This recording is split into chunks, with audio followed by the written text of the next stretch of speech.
Night I died, my shoes had holes in them.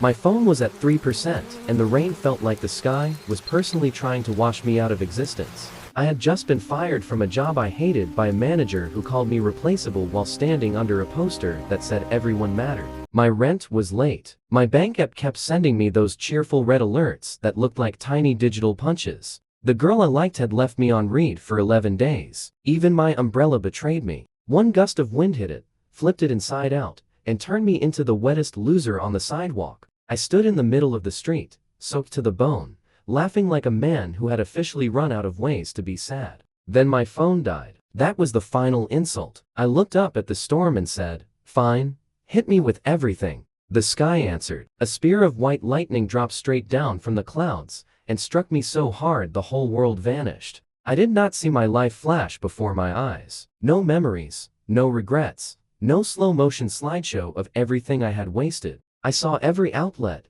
every street light, every wire, every battery, every blinking screen in the city light up in my mind like a map. For one tiny second, I understood electricity the way a fish understands water. Then my body was gone, my name was gone, and there was only thunder. I expected darkness. Instead, I woke up choking on blue sparks in a city I had never seen before. My eyes opened to neon skyscrapers, floating billboards, delivery drones, and a moon split by a glowing crack in the sky. Rain hissed off my skin, but I was not cold. I was lying in an alley between two vending machines, and both of them were bowing toward me like metal servants. Their lights flickered in rhythm with my heartbeat. At first, I thought I had survived. Then, I raised my hand, and lightning crawled between my fingers. Not a static shock, not some party trick. This was the real thing. Wild, hungry, and completely mine. Real lightning, bright and hungry, bending around my knuckles like a pet dragon. I should have screamed. I should have panicked. I should have asked where I was and why the sky had a giant glowing wound in it. Instead, I grinned, because for the first time in my life, the world had given me something back. A group of thugs appeared at the mouth of the alley before I could enjoy my miracle. They were dragging a terrified delivery guy between them, laughing while his drone hovered above with a broken wing. One of them saw me sitting in the rain, barefoot, and smoking like a cheap toaster, and decided I looked like an easy target. He told me to empty my pockets. I looked down at myself. No wallet, no phone, no shoes, nothing. I had died broke and woken up the same way. Some things followed you across worlds. I was wearing a torn black hoodie and pants that looked like they had survived a monster attack. "I just got hit by lightning," I said. He laughed and swung a metal pipe at my head. That was when I learned my body had changed. The pipe touched my shoulder and the thug instantly became a human firework. Blue current blasted through the pipe, up his arms, and out of his hair. He screamed, danced, and collapsed into a puddle like a badly cooked noodle. The others froze. I froze, too. Then one of the vending machines launched a soda can into my hand. I caught it without thinking, popped it open, took a sip and said, "Okay, that was new."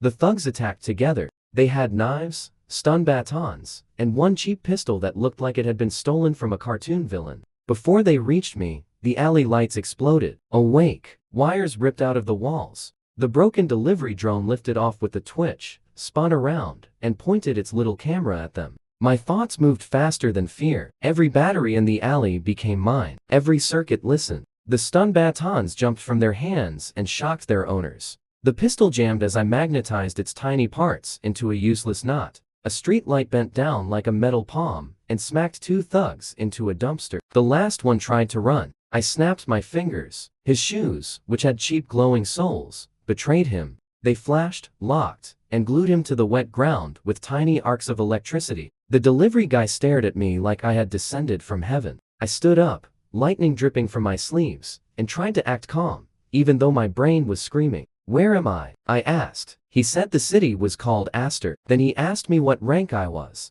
I had no idea what that meant, so I said the most honest thing possible, unemployed. He laughed so hard he cried. That was how I found out I had not come back to my old world. Aster was Earth. If Earth had decided to mix smartphones, skyscrapers, monsters, magic gates, celebrity raiders, underground fight clubs, flying scooters, and convenience stores that sold anti-host pepper spray, people awakened powers from rift storms, fought creatures that crawled out of glowing cracks, collected crystal cores, and got judged by strength testers like living video game characters without the polite little menus. And me, according to the delivery guy, I had woken up in the body of a failed awakened named Ryan. Same first name as my old life, same tired face, same talent for attracting problems. This Ryan had been considered a joke. He had weak sparks that could barely charge a toothbrush. He had been mocked, robbed, and left in an alley after trying to stop a small gang. Nobody expected him to survive.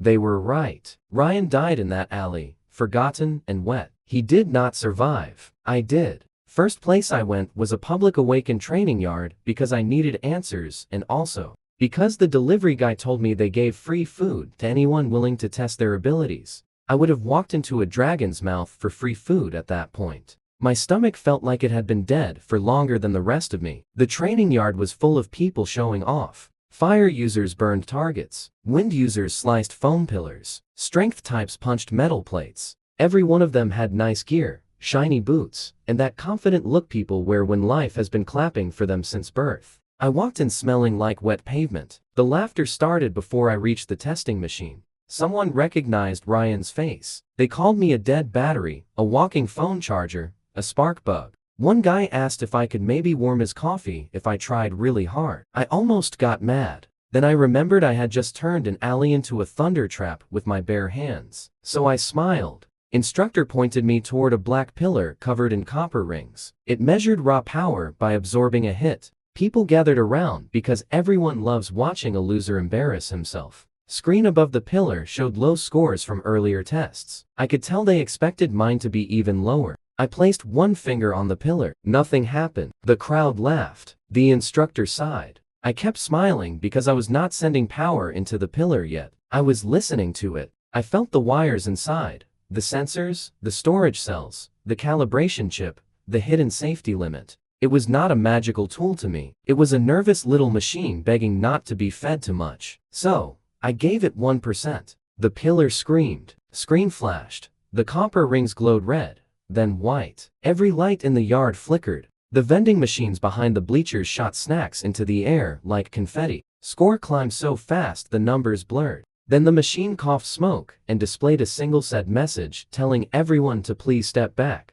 The crowd went silent. I leaned toward the smoking pillar and whispered, "Sorry." Then the entire training yard lost power. For 3 seconds, nobody moved. Then a tiny emergency light clicked on above my head, shining down like a cheap halo. That was the moment I understood something important. Power was not just about blasting harder. Anybody could throw a fireball and call themselves special. My gift was control. I could touch the hidden nerves of the modern world. Doors, cameras, cars, drones, phones, lights, weapons, elevators, speakers, screens, medical devices, bank vaults, monster traps, city trains, anything with current inside it. The world had wrapped itself in electricity, and I had become the hand inside the glove. Of course, the first thing people did was accuse me of cheating. That was fine. Doubters were useful. If people underestimated me, they walked closer. That afternoon, I met Harper. She was sitting on top of a broken battle drone with a wrench in one hand and a snack in the other, watching me like she had just found a rare animal in a parking lot. She had sharp eyes, messy hair, and the energy of someone who would absolutely press a red button just to see why it was red. Unlike everyone else, she did not ask my rank. She asked if I could make her drone dance. I said, "Depends. Does it know any good moves?" I snapped my fingers, and the busted drone sprang up, spun on one rotor, flashed its lights, and played an old pop song through its damaged speaker. Harper almost fell off the bench laughing. After that, she decided I was interesting. More importantly, she knew how Aster worked. She told me rifts opened all over the city, and raiders made money by clearing them. Strong teams got rich. Weak Awakened got used as bait. Crime crews hunted low-rank people because crystal cores were worth more than human decency. The famous raiders lived in penthouses while failures slept under train stations. Then she told me Ryan had been at the bottom of the bottom. I asked who had left him in that alley. Harper's smile faded. She said most street crews answered to Damien. Name made the people nearby lower their voices. Damien was a celebrity raider, a lightning-resistant brawler, a rich, smiling monster with underground crews everywhere. He ran illegal rift raids, sold stolen cores, and challenged anyone who threatened his image. He did not wear armor or wave a sword around like some fantasy clown. He wore designer coats, smiled for cameras, and broke people where nobody important could see. Apparently, Ryan had annoyed one of his crews by refusing to hand over a tiny crystal core. That was why Ryan died. I looked at the storm crack glowing in the sky, and felt something inside me hum. In my old life, people like Damien always won. They had money, friends, influence, and enough confidence to make cruelty look normal. In this life, I had lightning in my bones. So, I made a plan. Not a noble plan, not a patient plan, fun plan. I asked Harper where Damien's crews like to rob beginners. She pointed at a little rift market under the train bridge, then asked what I was going to do.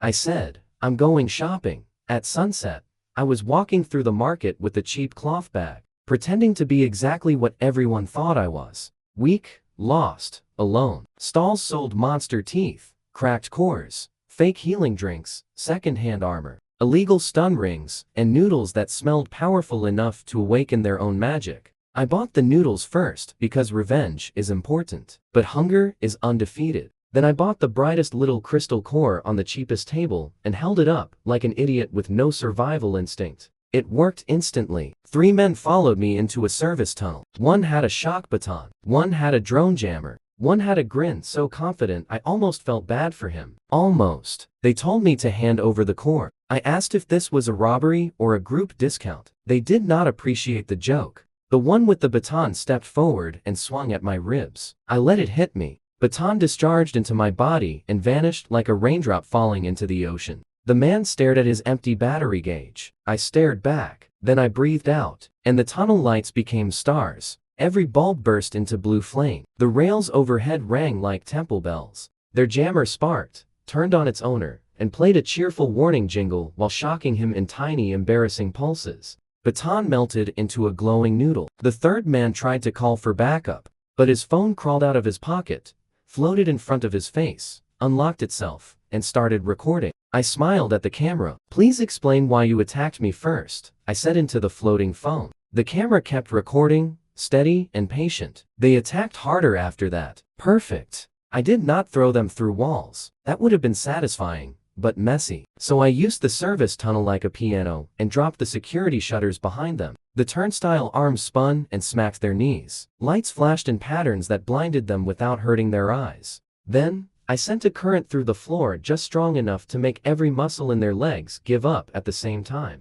They fell like stacked furniture. By the time the city guards arrived, the video was already on every public screen in the market. Harper had somehow hijacked the ad boards from a nearby noodle stall because apparently she also believed revenge should have production value. The crowd watched the whole attack from 3 angles, including one slow-motion replay where the thug's hair stood up like a frightened broom. The guards dragged them away. People stared at me differently after that. Not with respect yet. Respect takes time. They stared with confusion, which was better. Confusion means the old story is cracking. Harper walked up with 2 bowls of noodles and said, "You're insane," I said.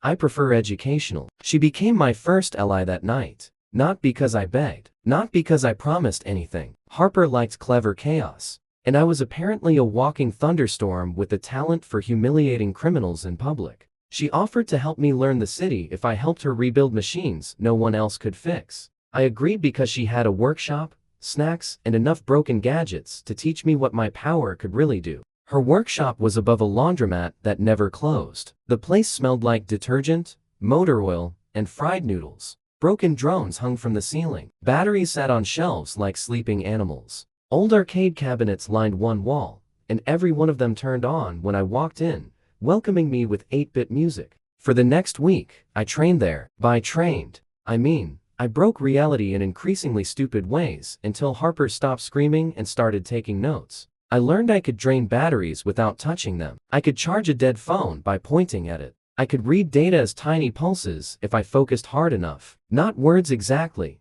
more like feeling the shape of information moving through wires. I could lock doors, unlock doors, scramble cameras, erase a stun trap, fly on magnetic rails for 6 terrifying seconds, and make every toaster in the building launch bread at the same time. The toaster thing was an accident. Mostly, more I used my power, the more something deep inside me woke up. It was not a voice. It was not a menu. It was like an ocean behind my ribs. A storm with no sky, telling me that lightning was only the surface. Electricity was motion, signals, heat, magnetism, nerves, thought. The little spark that made muscles move. The invisible language of every machine. I was not just throwing lightning, I was learning the alphabet of the world. My first real rift opened under a shopping plaza 2 days later. A rift is not a neat portal. It is a wound. The kind that bleeds light instead of blood and screams in frequencies only monsters can hear. The air tears open, light spills out, and monsters crawl through like the world behind. The world wants rent money. This one opened beneath a luxury electronics store, which meant half the city ignored the danger and started filming, because nothing says survival like getting a good angle.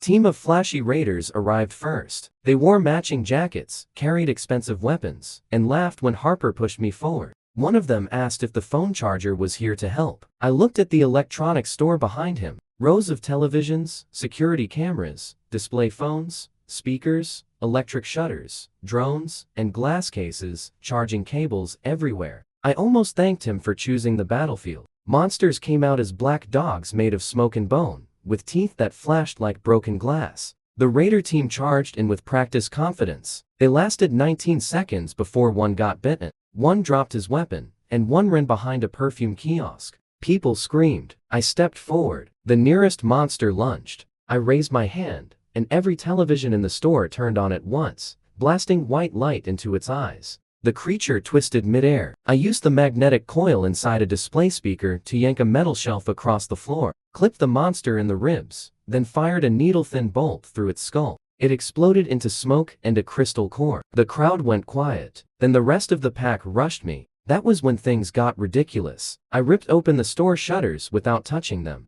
Display phones shot from their stands, circling me like glowing cards. Each one flashed, beeped, and projected decre versions of me across the plaza. Monsters attacked the illusions, biting empty light while I danced between them with lightning wrapped around my feet. I did not even run. I slid. Every step created a blue ring on the wet floor. I snapped my wrist and charging cables whipped out like electric snakes, tying monster legs together. I kicked one through a coffee sign. I blasted another into a fountain, then turned the fountain into a sparkling death trap. A huge beast leaped from the rift with 3 jaws, and I threw a whole row of drones at it. Drones spun around its head, flashed like a nightclub, and annoyed it so badly that it charged straight at me without noticing the metal sculpture behind it. I magnetized the sculpture. The beast slammed into it, stuck there, and looked personally offended. Then I hit it with enough lightning to turn the fountain water into steam. When the smoke cleared, crystal cores glittered across the plaza. The raiders who had mocked me stared at the pile like their souls had left their bodies.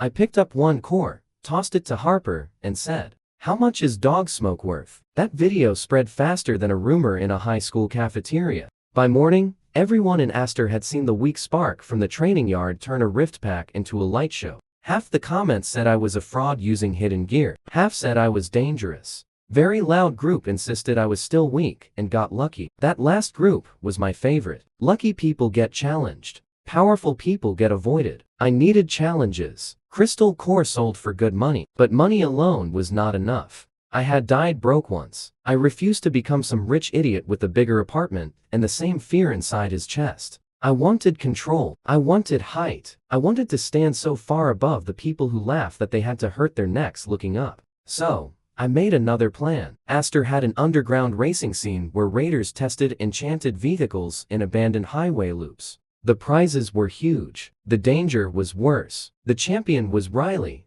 a woman who drove like she had made a personal enemy out of physics. Harper said no beginner should go near that place because the racers cheated, crashed, and sometimes disappeared into rifts that opened on the road. That sounded profitable. We arrived at midnight. Highway loop was glowing with illegal lights. Cars floated on magnetic tires. Bikes growled with crystal engines. Spectators stood behind energy barriers shouting bets. The air smelled like rain, ozone, and terrible decisions. Riley noticed me before anyone else did. She leaned against a silver car with one hand in her jacket pocket, cool as a knife in winter. She asked if I was lost. I said I was looking for a ride. She looked at my torn shoes and laughed. Not cruelly, honestly. Like the idea of me racing was the funniest thing the universe had offered her all week. The other drivers were not as charming. They called me alley trash, spark boy, and noodle thief. One even offered me a children's scooter. I thanked him, took the scooter, and asked Harper if she could remove the speed limiter.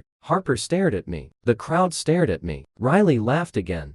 Harder this time. 5 minutes later, I was at the starting line on a tiny electric scooter with a cracked headlight, surrounded by vehicles worth more than my old apartment building. The announcer started the countdown while every racer stared at me like I had brought a toy to a war. The announcer started the countdown. I put one foot on the scooter and one foot on the road. Moment. The race began. Every driver exploded forward in a roar of engines. I did not move. The crowd booed. Then I touched the road. The entire highway loop had magnetic guidance rails buried under the asphalt. Every fancy car used them for stability at high speeds. Every racer trusted those rails. Every one of those rails belonged to me now. I launched. The scooter became a blue comet. My body flattened against the wind. The cracked headlight turned into a lightning crown. The little wheels screamed in a way no wheels should scream. I shot past the first car so fast the driver spilled his drink on his own face. The crowd stopped booing. They started making the sound people make when their brain drops something heavy. Highway bent upward into a loop between skyscrapers. Riley was ahead, drifting with perfect control, her silver car cutting through the rain like a blade. I could have passed her with raw speed, but that was boring. Instead, I rode the scooter along the wall, then the ceiling, sparks falling upward from my tires. Riley glanced up through her windshield and actually blinked. That was worth the entry fee. Then the cheating started. 2 drivers behind me fired stun nets. One released a smoke drone. Another tried to overload the guidance rail under my lane. They thought they were attacking a poor beginner on a toy. They were actually donating weapons. I caught the stun nets with magnetism, twisted them into glowing hoops, and sent them spinning around my scooter like rings around a planet. The smoke drone became my camera assistant. The overloaded rail fed my speed until the scooter's plastic frame began to melt. That was a problem, so I jumped. Scooter exploded beneath me in a burst of sparks. And for one insane second, I was flying over the highway with nothing under my feet. The crowd screamed.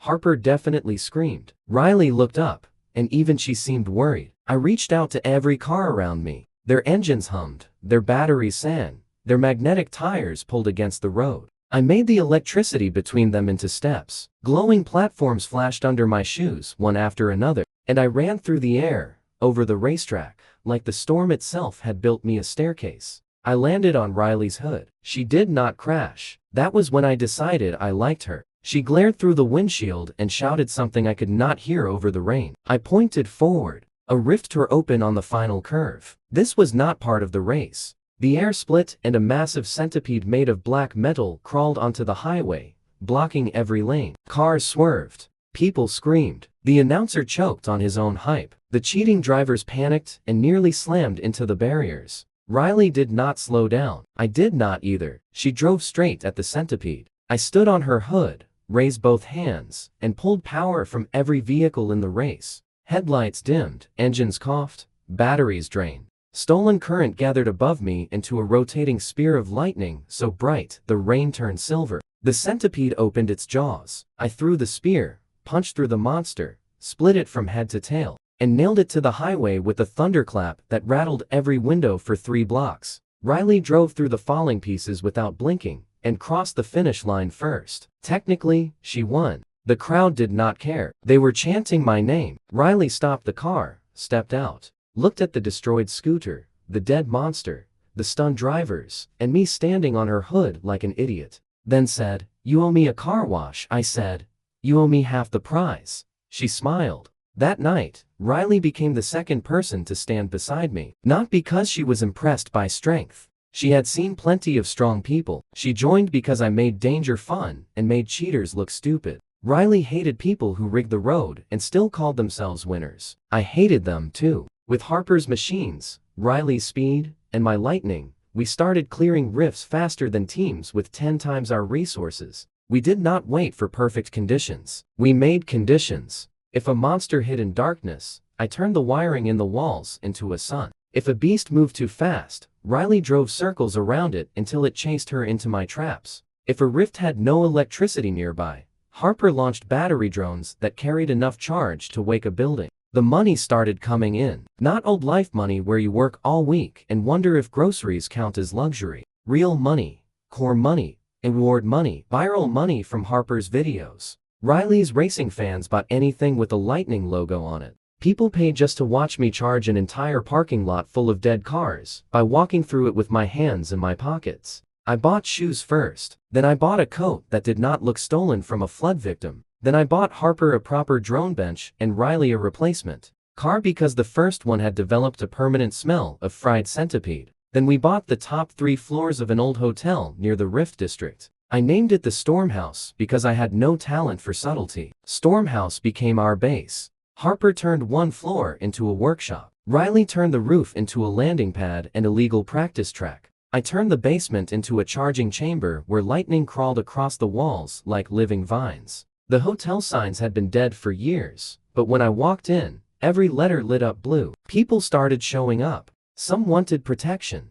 Some wanted work. Some wanted to worship me, which was awkward, because I still sometimes forgot to buy laundry detergent. I did not want a cult. Cults are just group projects with worse fashion. I wanted loyal people who could think, run, fight, and laugh when everything went sideways. That was how Owen entered my life. He was not strong. He was not stylish. He was a nervous rift porter with the talent for finding food stands in dangerous neighborhoods. He came to the Storm House carrying 3 bags of snacks and a stolen map of Damien's street crews. He said he had been forced to work for them, hated every second, and wanted out before they fed him to a monster. Harper thought it was a trap. Riley thought we should scare him until the truth fell out. I asked Owen if he had brought dumplings. He had. That was enough for a conversation. Owen knew the alleys, tunnels, rooftops, and little hidden doors of Astor better than any raider I had met. He knew where criminals stored stolen cores, where rifts opened quietly,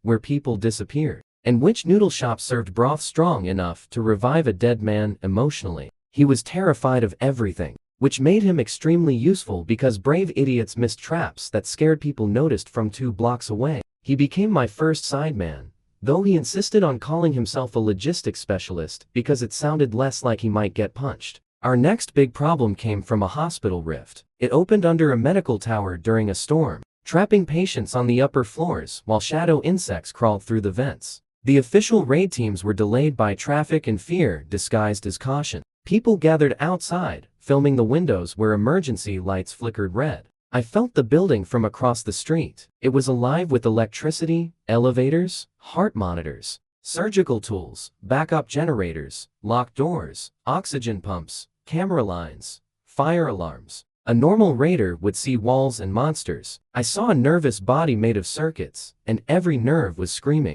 A doctor ran out through the front doors covered in dust, trying to drag a wounded guard. She was Grace. She had calm eyes, even with blood on her sleeve, and the kind of presence that made panic feel embarrassed. When she saw me walking toward the entrance, she told me the insects reacted to sound and heat. The elevators were dead. The stairwells were blocked. The top floor had children on life support. I asked if the backup generator still had charge. She said, barely. I said, barely is plenty. Grace grabbed my arm and told me not to show off inside a hospital. I liked her immediately, so I showed off carefully. I entered through the broken lobby and spread my fingers. The building answered. Every monitor beep became a note. Every emergency lamp became an eye. I dimmed the lights, cooled the vents, and made the fire alarm speakers release a high-frequency hum. That guided the insects away from patient rooms. The first swarm poured from the ceiling like black water. I did not blast it. Too risky. Instead, I pulled charge from the floor panels and made a cage of thin blue threads. The insects flew into it and froze, wings twitching. I compressed the cage into a glowing ball, rolled it down the hallway, and launched it out a broken window, where it exploded safely above the street. The crowd outside cheered. I could not hear them. I was busy arguing with an elevator. The elevator had lost power halfway between floors. Inside were 2 nurses, a patient on a stretcher, and one very angry monster trying to claw through the ceiling. I jumped into the shaft, grabbed the cables, and poured lightning through the emergency brake. The elevator jolted. The monster shrieked. I magnetized the ceiling panel, ripped it upward, and punched a bolt through the creature before it could drop inside. Then I rode the elevator up by pulling it myself through the cables. It was not graceful. It was extremely loud. At one point, I passed Grace in the stairwell, and she shouted that elevators were not supposed to fly. I shouted back, "This one is having character development." Top floor was worse. The rift had opened inside a supply room, and a queen insect the size of an ambulance had wrapped the hall in black webbing. Its body pulsed with stolen electricity from the hospital equipment. It was feeding on the machines. Every second, it grew stronger. The life support units dimmed. Grace arrived behind me with a portable shock device in her hands, ready to fight, even though she had no business standing near that nightmare. She said we had 6 minutes. I said I needed 3. The queen attacked. I let it stab me through the shoulder. Grace screamed. Harper, watching through a drone feed, probably screamed louder. Riley later admitted she punched a vending machine, but I had wanted the queen to connect itself to me. Moment. Its blade leg pierced my body. I reached through the current in its nerves and found the stolen electricity inside it. Monster biology was strange, but motion was motion. Signals were signals. It had a nervous rhythm. I grabbed that rhythm and played it backward. The queen froze. Its own legs began tying its webbing into knots.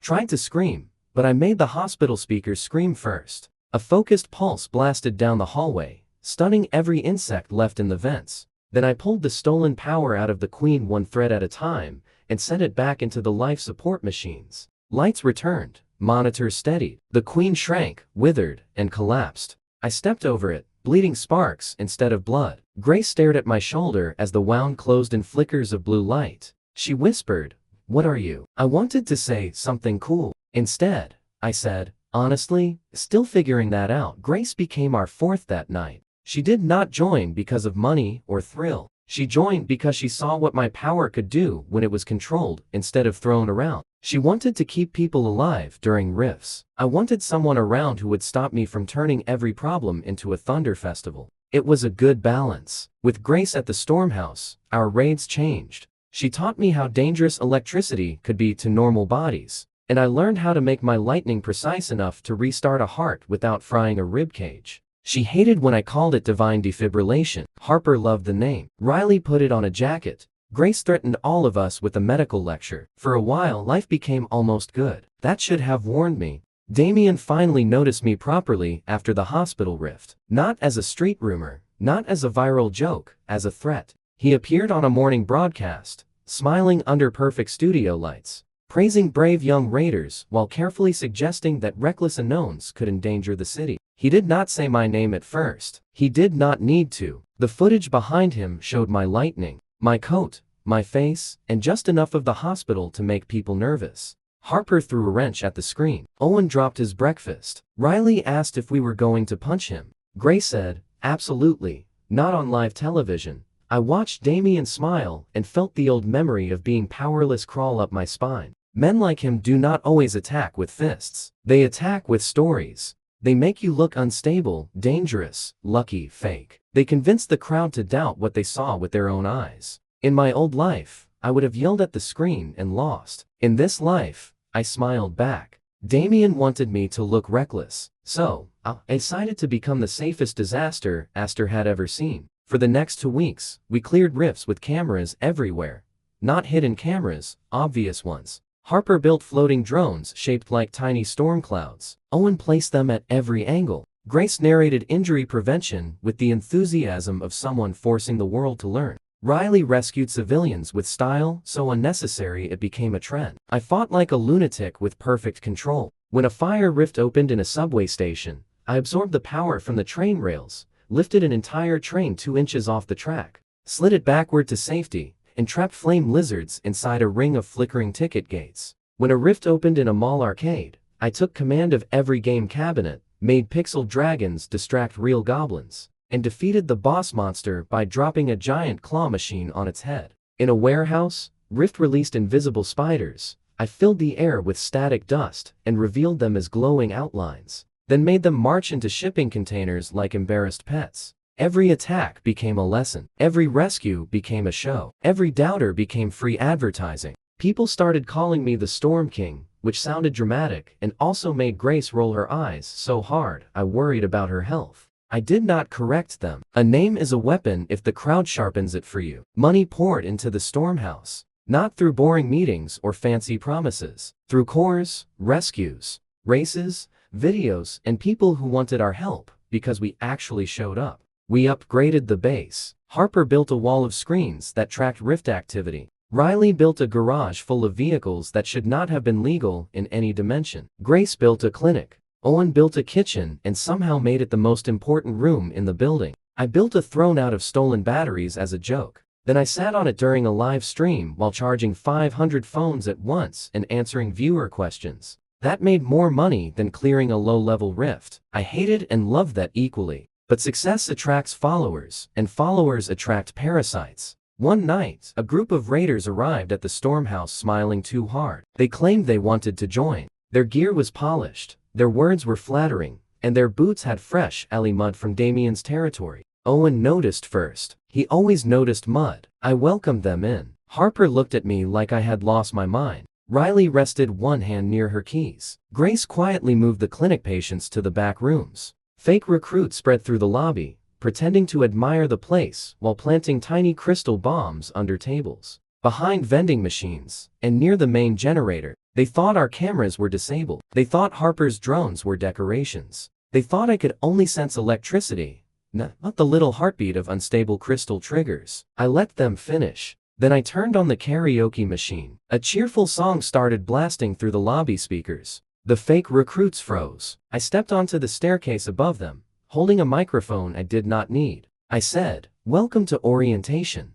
The doors locked. The lights dimmed. Every bomb floated out from its hiding place and drifted into the center of the room, spinning gently like fireflies. The fake recruits reached for weapons. I raised one finger. Weapons flew away, stuck to the ceiling, and arranged themselves into the shape of a smiling face. Because Harper had clearly hacked my dramatic moment, I continued speaking into the microphone, because once you commit to a bit, you respect the bit. First lesson, I said, never plant electric triggers in the house of the guy who talks to circuits. They attacked anyway. Evil people are wonderful like that. You give them a chance to leave, and they choose to become evidence. First one swung a blade. I made the floor lights flash, blinded him, and gently introduced his chin to the railing. The second fired a crystal pistol. I curved the shot around me and used it to cut the belt off the third, who fell over his own pants. Riley took down two more with a chair and a smile that belonged in a warning label. Grace stunned one with a medical device and looked disappointed in him. Owen hit a guy with the tray of dumplings, apologized to the dumplings, then hit him again. The last fake recruit tried to trigger the bombs manually. I let him press the button. Nothing happened. Then every public screen in the lobby displayed the footage of him planting the bomb. His face clear, his voice clear, his pathetic little grin clear. The same feed went to the city guards, the Rift Safety Board, and 3 gossip channels Harper hated enough to use as punishment. Guards arrived to find the entire group tied up with charging cables, sitting under a glowing sign that said, "Try harder."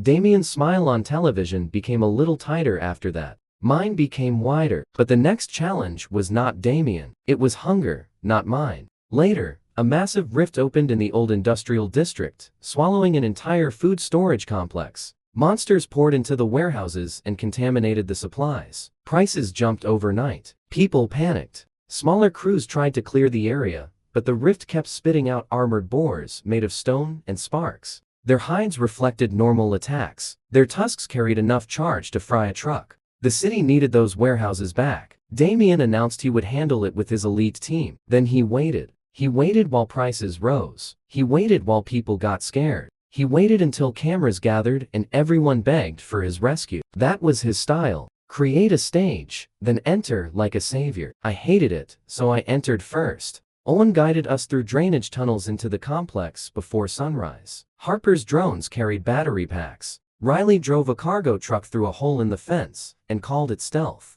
Grace brought medical kits, water, and an expression that said she would personally haunt us if we got hurt for stupid reasons. The warehouses were a maze of metal shelves, conveyor belts, freezer rooms, and emergency robots that had been left behind. Perfect. The first boar charged us between 2 storage racks. I stood still. Riley shouted that I was about to become soup. The last second, I magnetized the racks. They slammed inward, catching the boar between them like a giant stone sandwich. It squealed, sparks flying from its tusks. I touched one tusk and felt the creature's charge push back. Lightning resistant. Interesting. I smiled because resistance is not immunity. It is just an invitation to be creative. Instead of shocking the boar, I shocked everything around it. Conveyor belts roared to life. Forklifts rolled forward without drivers. Freezer doors opened. Automated packing arms swung from the ceiling like metal spiders. I turned the warehouse into a factory of humiliation. Bores charged and the machines redirected them. One got flipped onto a conveyor and carried into a freezer, where I locked the door and dropped the temperature until its stone legs froze to the floor. Another smashed through a rack of canned peaches, slipped and slid straight into Riley's truck bumper. Harper's drones lured 3 into a loading bay. Then I dropped the metal door and rang it like a bell until they passed out from the vibration. The boss boar was different. It was the size of a bus, with crystal tusks and a back covered in glowing stone plates. It smashed through the central warehouse wall and charged the food silos. If it destroyed them, the whole district would lose half its supply. Damien's camera crew arrived outside right then. Perfect timing. The boss boar lowered its head. I ran toward it, not away toward. Riley drove beside me, matching my speed. Harper's drones formed a spinning halo over my head. Owen shouted something about how this was not part of the tunnel plan. Grace shouted that my bones were not decorative. The boar charged. I jumped onto Riley's hood, then onto the spinning drones, then kicked off the air itself by forming a magnetic step beneath my foot. I flew over the boar and landed on its back. The stone plates tried to shock me. I drank the current. Then I grabbed both crystal tusks from behind and pulled. Not with muscle, with magnetism. Every scrap of metal in the warehouse answered. Shelving, beams, forklifts, broken pipes, nails, cans, tools, even the zippers on Harper's jacket. The entire complex groaned as I built an invisible harness around the boss boar. Then I turned it. Monster fought, hooves, tearing concrete. But I dragged its head away from the silos and toward the open rift. It squealed so loudly, windows shattered. I dug my heels into its stone back and poured electricity into the crystal tusks until they glowed blue. Then I used them as antennas. Bolt from the storm crack in the sky dropped through the broken roof, hit the tusks, and turned the boss boar into a screaming lightning chariot. I rode it straight into the rift. For 1 second, I saw the other side. A red wasteland under a black sun, filled with stone beasts waiting to cross. They turned toward me. I waved. Then I overloaded the boss boar's crystal core and jumped backward through the portal as it exploded, sealing the rift behind me in a ring of blue fire. I landed in a pile of rice sacks. The entire warehouse went silent. Then Owen peeked over a crate and asked if the rice was still edible. That clip became a legend by lunchtime. Damien's team arrived after the fight ended, standing in clean boots outside a saved warehouse while people chanted my name. He smiled for the cameras because he had to, but his eyes were cold enough to freeze the rain. He stepped close and offered a handshake. The crowd held its breaths. I looked at his hand. I could feel the hidden device in his ring. A little pulse needle, probably meant to test my resistance, or tag me with a tracker. Subtle, expensive, cowardly. I shook his hand. Anyway, the device activated. I sent the pulse back into his ring, up his sleeve, and into the tiny hidden microphone clipped under his collar. The microphone squealed, broadcasting his own heartbeat through every nearby speaker. It was fast, angry, afraid, only for a second. Long enough. Damien pulled his hand away. I smiled and said, "Careful, Static Shock." The crowd laughed. He did not. After that, Aster split into 2 opinions. Half the city thought I was a hero. The other half thought I was a disaster waiting for a bigger disaster. Damien fed the second half with rumors. He claimed my power attracted rifts, even though rifts had existed long before I woke up. He claimed my rescues were staged. He claimed my team was dangerous. He claimed I would eventually lose control. The annoying part was that one of those claims scared me, because I did not know my limits. Every night while the others slept, I went to the roof of the storm house and reached upward. The storm crack in the moonlight pulls like a vein in the sky, and lightning flashed inside it. Something inside me answered. My power was growing, not slowly, not normally. Every rift, every monster core, every machine I touched made my senses wider. I could feel street lights 4 blocks away. Then I felt the whole district. I could hear messages moving through cables like whispers behind walls. I could tell when someone raised a camera toward me before I saw it. I could sense the pulse in human nerves if I stood close enough, which was useful and terrifying. I began wearing gloves because touching people felt too intimate, like hearing their hearts speak in sparks. Grace noticed first. She always noticed. She found me on the roof one morning before sunrise, sitting among the antenna wires while tiny arcs crawled across my hair. She did not ask if I was okay. People ask that when they want a simple lie. Grace sat beside me and handed me coffee. I told her I was worried that one day I would reach for a light switch and grab the whole city by accident. She said, "Then you learn gentleness before power makes you lonely." That sentence hit harder than any monster. So I trained gentleness. I learned to light one bulb without waking the room, to stop one bullet without crushing the gun, to numb one attacker's hand without stopping his heart, to restart a dying drone without erasing its memory, to calm the electrical panic in a wounded person's muscles, to feel the difference between a machine begging for power and a body begging for rest. That made me stronger than blasting ever had, because control made tricks possible. And tricks made evil people walk into cages smiling. Damien's next move came through an underground auction. Owen heard about it from old contacts. Stolen rift cores, captured monsters, illegal weapons, and people forced to fight for entertainment in an abandoned aquarium. Damien's crews were providing security. Rich cowards were arriving through hidden tunnels. The city guards had tried to catch them before, but the place had no stable power, no cameras, and too many exits. No power meant most people would see a disadvantage. I saw a blank canvas. We entered through the old shark exhibit. The aquarium was dark, humid, and creepy enough to make Owen whisper apologies to every fish skeleton we passed. Harper sent silent drones ahead. Riley carried no weapon because, as she put it, her car was outside and everything else was just delaying the inevitable. Grace came because people were being hurt inside, and arguing with her about danger was like arguing with a hospital wall. The auction floor was in the main tank chamber, surrounded by thick glass tunnels and dry pools. Criminals filled the seats. Cages lined the walls. A masked host bragged about rare cores while guards patrolled with crystal rifles. I did not attack. Not yet. I walked straight into the open, wearing a cheap hood and carrying a fake core Harper had built from a flashlight, a battery, and disrespect. The guards stopped me. I told them I wanted to sell a storm core. They laughed. One shoved me. Another grabbed the fake core. The moment his fingers touched it, the little battery inside sent a harmless pop into his hand. He yelped. The crowd laughed at him. That made him angry. Angry people make bad choices. He hit me across the face with the butt of his rifle. The room went quiet. I tasted blood and sparks. Then I smiled. Guard had attacked first in front of half the criminal underworld, and every hidden camera Harper had smuggled inside disguised as dead fish lights. I whispered, "Thank you." He frowned. Then the aquarium woke up. Emergency lights that had been dead for years burst on in blue. Old pumps roared. Filtration pipes rattled. Display screens flickered, showing live footage of the cages, the stolen cores, the forced fighters, and the guard hitting me first. The glass tunnels became glowing veins as I poured current through forgotten wiring. Panic spread. The masked host shouted for everyone to kill me. I raised both hands and the dry shark tank behind him filled with lightning. Not water, lightning. A swirling blue storm spun inside the glass, shaped like a giant electric shark because Harper had helped with the visuals and refused to be normal. The crowd froze as the shark opened its mouth without sound. Then the guards attacked. Riley crashed her car through the aquarium wall at that exact moment.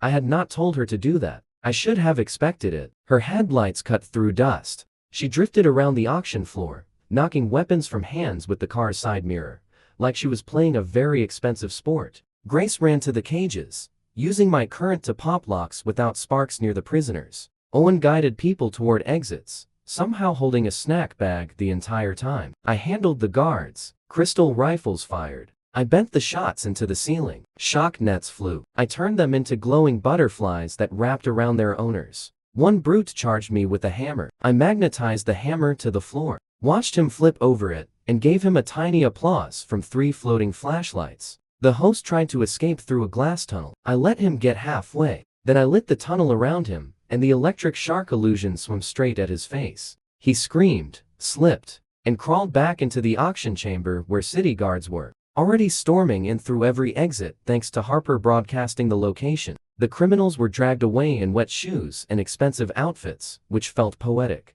But in the deepest cage, I found something that changed everything. It was not a monster. It was a crystal engine the size of a coffin, wrapped in black cables and humming with stolen storm energy. The moment I touched it, my vision turned white. I saw a tower made of lightning. I saw a city under black rain. I saw Damien standing beneath a reactor core, smiling as blue fire crawled over his skin. Then I saw myself, not as a man, but as a silhouette of thunder, with a crown of wires and a heart like a star. I pulled my hand away. Grace caught me before I fell. Harper asked what happened. I said the engine was bait. Not for us, for Damien. He was collecting storm technology from old rifts. Not just cores. Not just weapons. Pieces of something larger. Something that could turn a human body into a lightning vessel. He had been resistant to electricity because he had already begun changing himself. That made sense. Damien did not hate me because I was dangerous. He hated me because I had become naturally what he was trying to build artificially. Men like Damien cannot stand when someone else gets the miracle they think they deserve.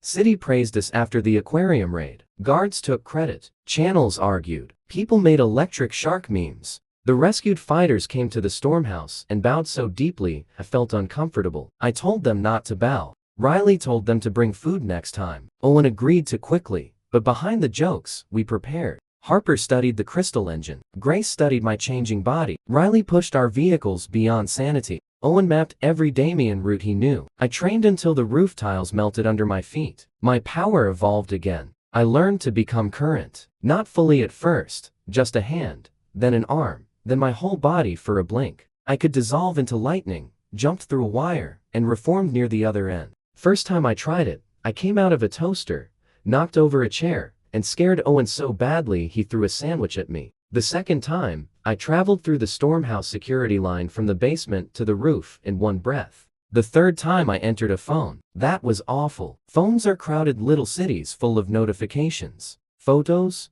voices, panic, gossip, maps, games, and people writing messages they should absolutely not send. I lasted 2 seconds before popping out of Harper's tablet with smoke coming out of my ears. Harper said, "Can you read my messages?" I said, "I refuse to know you that deeply," but the ability was powerful. Too powerful. So, I made rules for myself. I would not invade private devices unless lives were in danger or criminals were actively using them to hurt people. I had been powerless once. I would not become the kind of person who treated everyone else as open wires. That rule saved me from myself. It also made me angrier when Damien broke it. He sent a message to every screen in the stormhouse one evening while rain hammered the windows. It showed a live feed of Owen's old neighborhood. Damien's crews had surrounded the buildings. People were trapped inside. The message was simple: come alone or watch them burn. Owen went pale. Riley grabbed her keys. Harper started swearing at the screens. Grace looked at me and said, "You are not going alone." I said, "Of course not." Then I turned into lightning and vanished through the wall. I know, that sounds hypocritical, but I did not go alone because I trusted Damien. I went first because the trap was already closing. And sometimes the fastest way to save everyone is to arrive before the villain finishes his speech. I shot through power lines across the city, skipping from pole to pole, transformer to transformer, street light to street light. Astor became a blur of signals. I burst out of a broken lamp in Owen's neighborhood and landed in the middle of the street with thunder rolling off my shoulders. Damien's crew was everywhere. It had crystal flamethrowers, shock nets, drone blockers, and enough smug confidence to fill a stadium. Civilians watched from windows, terrified. One crewman held a burning device near a fuel truck and told me to kneel. I looked around. Wet pavement, power lines, security cameras, parked cars, apartment buzzers, street lights, fuel truck with electric pump, drones overhead. People filming from windows despite danger, because Astor citizens had survival instincts made of paper. I could win instantly, but winning was not enough. I needed them arrested, exposed, and unable to crawl back out under Damien's money. So, I knelt. The crew laughed. The man with the device stepped closer and told me I was finally learning respect. I bowed my head. What I was actually doing was spreading current through every building intercom, every camera, every phone that had already started recording. Harper was not there yet, but her cloud drones were. I felt them entering the neighborhood from above. Tiny storm eyes linking to my signal. The crewman kicked me. I let him. The crowd gasped. He kicked me again. I looked up and smiled. "Thank you," I said. He realized too late that those were my favorite words. Every screen in the neighborhood lit up, every recording synchronized. The crew's threats, weapons, faces, and attacks broadcast across the city in real time. Then the fuel truck shut itself down. The flamethrowers vented harmless foam. The shock nets wrapped around the people holding them. Car alarms screamed in perfect rhythm as apartment doors unlocked from the inside, letting civilians escape through back halls Owen had mapped months ago. Riley arrived like a silver bullet, her car sliding between the crew and the fleeing families. Grace emerged from the passenger seat with medical bags before the car fully stopped, because apparently my team had decided physics was optional if I was in trouble. Harper's drones dropped flash charges not into eyes, but onto the pavement, creating walls of light that separated criminals from civilians. Then I stood. The crew understood fear. I did not chase them. I let them attack. One fired a crystal rifle. I split the shot into sparks and used them to write his weapon serial code. In the air, one charged with a blade. I turned his belt buckle magnetic and stuck him to a lamppost. Another tried to hide in a building, but every elevator opened on the ground floor and politely refused him. Man who had kicked me ran toward an alley, slipped on foam from his own flamethrower, and slid directly into Riley's bumper. City guards arrived to find the entire crew alive, tied, recorded, and furious. Owen's neighbors cheered from balconies. Owen arrived last, out of breath, carrying enough food for everyone because panic apparently made him cater events. He hugged me so hard sparks popped from my coat. I told him I was fine. Grace punched me in the arm. Then Riley punched me in the other arm. Harper said she would punch me later after checking the footage. Fair. That night, I learned leadership was not standing above people while they followed. It was being reckless enough to arrive first, and humble enough to let them be angry because they cared. But Damien had not used his own hands yet. He was still testing me. The next time he sent a monster. Special rift opened inside a high-rise tower during a thunderstorm. Not a random rift, a shaped one held open by stolen crystal engines. The tower belonged to a luxury media company that had been spreading Damien's rumors all month. Now, its employees were trapped above the 50th floor, while a creature made of black glass climbed the outside of the building, absorbing lightning from the sky. The whole city watched. Damien appeared on a nearby rooftop with cameras around him, claiming he would save everyone. Then he looked directly into one camera and said some people should stay away before their recklessness made things worse. That was definitely about me. So naturally, I arrived by falling out of the clouds. Harper launched me from the Stormhouse roof using a magnetic rail cannon she insisted was technically not a cannon because it did not explode. I disagreed during the entire 3-second flight. I hit the tower halfway up, turned into lightning before impact, traveled through the building's exterior lights, and emerged inside a conference room where terrified employees were hiding under a table. One asked if I was with maintenance. I said, extremely. The black glass creature punched through the window. It was shaped like a spider with too many human hands, each finger ending in a shard that hummed with storm energy. Normal lightning would feed it. Damien knew that. He wanted the city to watch me fail against something designed to make my power useless. He forgot I was not just lightning. I was electricity. I was signals. And the tower was a broadcasting machine. I led the employees toward the stairwell, while the creature crawled through walls and ceilings. Drawn to my power, it ate the lights behind me. Every bolt I threw made it bigger. Every surge from the storm outside strengthened it. So I stopped feeding it power. I fed it noise. Every server room in the tower spun up. Every broadcast antenna screamed invisible static. Every office computer opened useless files, played videos, and blasted corrupted signals through the wiring. The creature absorbed it all because it could not tell power from poison. Its glass body flickered with images, weather reports, cooking shows, bad commercials, and 100,000 unfinished emails. Its many hands twitched as the junk signal scrambled whatever passed for its brain. Harper saw what I was doing and joined from outside. The entire media tower became a weapon of nonsense. Screens flashed rubber ducks, dancing noodles,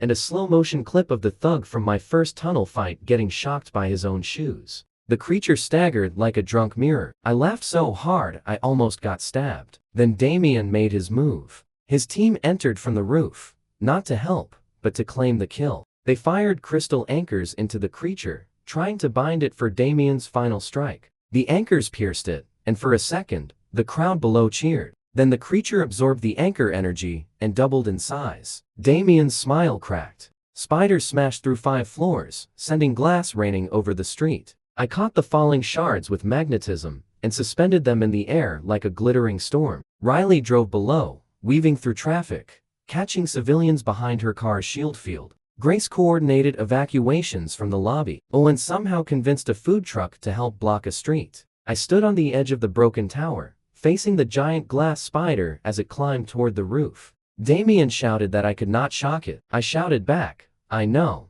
Then I reached into the tower's elevators. All 12 elevator cars dropped at once, not falling, but controlled, their motors screaming as I turned their cables into a colossal magnetic sling. I wrapped the suspended glass shards around the elevator cables, forming a spinning drill of reflected light. The spider lunged. I launched the drill sideways through the building's hollow core. It tore through the creature, not with lightning, but with motion, magnetism, and several $1 million of corporate architecture. The spider shattered into black rain. Its core tried to flee upward, riding the storm current toward Damien. I followed. For the first time, I turned my whole body into lightning in front of the entire city. I shot through the broken roof, caught the core above Damien's head, and crushed it in my hand. Black sparks fell around us. Damien's cameras captured everything. He stepped close, still smiling for the public. Quietly, he said, "You think they love you because you save them. They love you because you entertain them. The moment you scare them, they will beg me to put you down." He wanted me angry. He wanted me to hit him while cameras rolled. I looked at his hidden ring,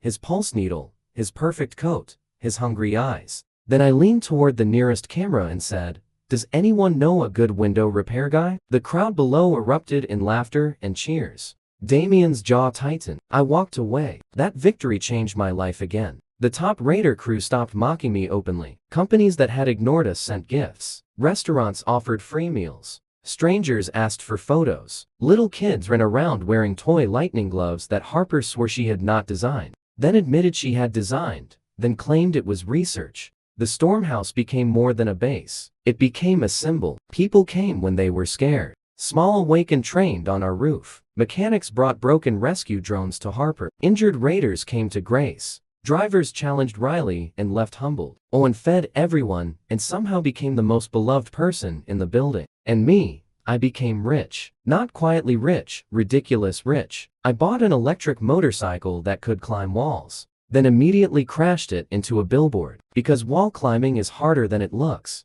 I bought the laundromat under Harper's workshop just so the owner could retire and Harper could stop complaining about the noise. I bought a whole warehouse of dead batteries and turned it into a lightning garden, where blue flowers made of current bloomed at night. I also bought my old alley, the one where Ryan had died. I did not build a statue. Statues are for people who want pigeons to judge them. I installed lights, cameras, emergency chargers, heated benches, food lockers, and a tiny free clinic booth connected to Grace's floor. Anyone being chased could run into that alley, hit a button, and the whole place would lock down like a thunder bunker. People called it the Safe Spark. I pretended that name was not adorable. That would have been a good time for me to relax. Obviously, I did the opposite. Moment the Safe Spark opened, every small criminal in the district treated it like a personal insult. They hated that people had somewhere to run. They hated that cameras watched the alley. They hated that the benches stayed warm during cold rain, and that the food lockers refilled faster than their threats could empty them. Mostly, they hated that the weakest man they remembered had turned the place where he died into a place where their victims survived. Hate makes people predictable. For 3 nights, petty crews tested the alley. One tried to cut the cameras. Cutters shocked themselves gently and spent 10 minutes apologizing to a trash can because Harper had installed a little speaker inside it that sounded like an angry old woman. Another group tried to smash the food lockers. Riley arrived so fast their leader dropped his hammer and pretended he had only come to check the soup temperature. Third crew sprayed a threat on the wall, and by morning, the paint had rearranged itself into a badly drawn picture of their leader crying under a rain cloud. That last one was my favorite, but the little attacks were just noise before the real one. Owen came to me with that pale face he only wore when fear had brought receipts. He had heard about a crew that specialized in hijacking smart buildings. They did not fight strong raiders directly. He took over doors, elevators, lights, kitchen appliances,